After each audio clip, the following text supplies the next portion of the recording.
शिव, जिसका शाब्दिक अर्थ है वह जो नहीं है। आज के आधुनिक विज्ञान का इस ब्रह्मांड की उत्पत्ति को लेकर एक बड़ा ही स्ट्रॉन्ग बिलीफ है कि सृष्टि में सब कुछ शून्यता से आता है और फिर वापस शून्य में ही विलीन हो जाता है। कहीं ना कहीं इस अस्तित्व का आधार और संपूर्ण ब्रह्मांड का मौलिक गुण ही एक विराट शून्यता है। फिर चाहे इस सृष्टि में मौजूद जितनी भी स्टार्स, प्लैनेट्स और जितनी भी गैलेक्सीज हैं, इन सब का एग्जिस्टेंस कुछ क्षण भर का है। जैसे कि एक लार्जर पिक्चर में कुछ छोटे मोटे इवेंट्स हो रहे हों, क्योंकि उसके अलावा सब कुछ स्पेस, खालीपन या शायद शून्य ही तो है। फिर हम चाहे उसे डार्क मैटर या डार्क एनर्जी जैसे नाम देकर एक्सप्लेन करने का प्रयास करें या फिर कुछ और नाम दें, उससे रियलिटी पर कुछ खास चेंज नहीं आने वाला है। भगवान शिव को आदि योगी या आदि गुरु भी बोला जाता है, जिसका शाब्दिक अर्थ बनता है वो पहले योगी या पहले गुरु। आज हम जब योगिक विज्ञान की बात करते हैं तो आपको पता होना चाहिए कि उसके जनक शिव जी ही हैं। यहाँ जब मैं यौगिक विज्ञान बोल रहा हूँ तो इसे आप व्यायाम या जिसे हम एक्सरसाइज बोलते हैं उससे कंफ्यूज ना कर लें। इस जीवन की मूलभूत रचना को जानने और इसे अपनी परम संभावना तक ले जाने का विज्ञान है योग। योग की सबसे सुंदर और सरल परिभाषा हमें महर्षि पतंजलि द्वारा दिए गए योग सूत्र में पढ़ने को मिलती है, जहाँ वे मेंशन करते हैं कि चित्त की वृत्तियों का निरोध ही योग है।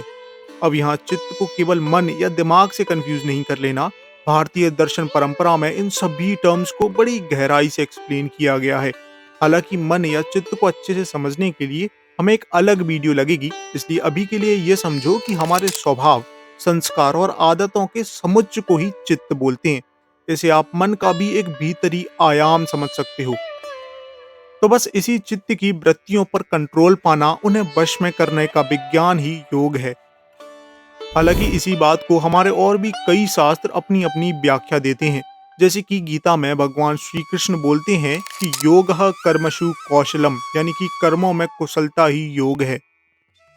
अब हिमालय में केदारनाथ से कुछ मील दूर पर स्थित एक बर्फीली झील कांति सरोवर के किनारे ये योग विज्ञान का ज्ञान सबसे पहले आदि योगी भगवान शिव ने अपने पहले 7 शिष्यों को देना शुरू किया। इन 7 शिष्यों को आज हम सप्त ऋषियों के नाम से जानते हैं।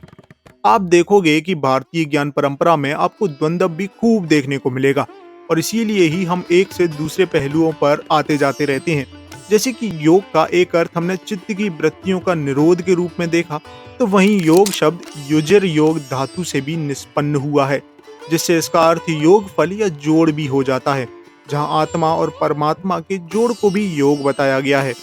बस ऐसे ही जहां हम एक पल शिव के शाब्दिक अर्थ से परम तत्व या शून्यता से सृष्टि की उत्पत्ति और अंत की बात करते हैं, तो वहीं दूसरे पल ही इस भौतिक संसार में चित्त को साधने वाले योग विज्ञान, उसके सृजन और उसके संचार की बात भी भगवान शिव से ही करते हैं। अब इस सब से मैं कोई कंक्लूजन ड्रॉ करना नहीं चाहता हूँ, क्योंकि जितना ज्ञान अभी हमें है उससे किसी भी प्रकार के कंक्लूजन पर पहुंचना टू अर्ली टू सून वाली बात हो जाएगी।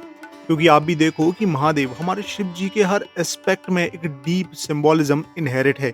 जैसे कि एक सेकंड के लिए उनके गले पर लिपटे सांप की ही बात करते हैं, जो कि हमारे शरीर के कुंडलिनी चक्र की ऊर्जा को दर्शाता है, जहां इस फोर्स को यदि अनकंट्रोल्ड छोड़ा तो ये हैवी केओस और डिस्ट्रक्शन का कारण बन सकता है। जैसे कि किसी घर में यदि सांप को अनकंट्रोल छोड़ दिया जाए तो वो ऑब्वियसली केओस का कारण बनेगा। इसका मानव जीवन पर प्रभाव समझने के लिए इमेजिन करो कि आप एक पेन उठाते हो कोई फिक्शन स्टोरी लिखने के लिए, जहां वो बुक के खाली पेजेस किसी खाली संसार के समान हैं, जहां आप उस पेन को हाथ में पकड़े बिल्कुल किसी क्रिएटर और डिस्ट्रॉयर की पावर रखते हो। आपका एक गलत स्टोरी सिलेक्शन आपके पूरे फिक्शन वर्ल्ड को खराब कर सकता है। वहीं आपके अच्छे शब्द एक ऐसे फिक्शन वर्ल्ड का भी निर्माण कर सकते हैं जिसे पढ़ने में रीडर डूब जाएगा और उसे आनंद की अनुभूति होगी। यहाँ एक कंक्लूजन निकाला जा सकता है कि कुंडलिनी पर हमारा कंट्रोल ही हमारे कंस्ट्रक्टिव और डिस्ट्रक्टिव पाथ्स का कारण बनता है, और भगवान शिव के गले में सांप का होना ये सिग्निफाई करता है कि उन्होंने इस फोर्स को योग द्वारा कंट्रोल्ड कर लिया है।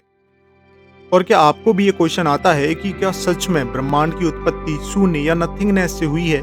तो स्क्रीन पर दिख रही मेरी इस वीडियो को चेकआउट करना बिल्कुल नहीं भूलना।